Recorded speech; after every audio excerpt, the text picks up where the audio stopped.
Wow, top global lapo. Eh di sana all. Ako kasi top Philippines lang eh. Ayos lang, dead sa basher. Inulit pa talaga. Wala akong load. Hindi ko makita yung sinushow mo. Ayun, siya na lang yung pinaglapo ko. Tapos nagkimi ako. Syempre, di ba? Mabait akong tao. Nag-a-adjust ako kapag malakas yung kakampi. You spin my head rock, baby rock, round, rock. Uy, sakto. Mid Robert lang yung kalaban ha. Nagkakanseran yata sila sa kabila. Hindi ako marunong mag-mid pero alam ko after mo mag-clear, di ba? Dadalo ka sa gold. Kaso walang mapapala dito. So balik na lang ulit ako dito sa mid. Tapos dalaw ulit ako dito sa gold. Kaso wala na naman ako mapapala. So anong gagawin ko? Di balik na lang ulit ako sa mid. Tapos punta ulit sa bot.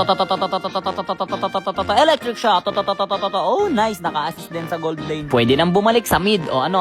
Dito magpupush kayo, boy. Na-homesick ako kaya bumalik muna ako sa base. But parang lamang yata yung kalaban. Energizer. Bubblegum. Rocketman. Flicker. Nice one. Okay, ayoko na. Rocketman. Energizer.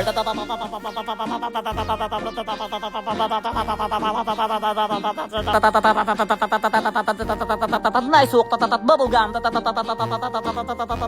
Energizer. Rocketman. Aba, nice. Lumalamang na ulit kami. Malalakas pa rin talaga yung mga kasama ko. Ano? Papalag ba kayo? Oh, what a rocket, man. Oh, what a dodge. Oh, what a flicker move. What in the faker move was that outplay? Energizer. Oh, teka lang. Nasaan na iba? Pasama ako sa gulo. Nasaan pa ulit? Rocketman. Ano, wala na? Yun na yun? Ito pa wala na talaga. Ito, Savage. Uy, Savage to pre. Rocketman.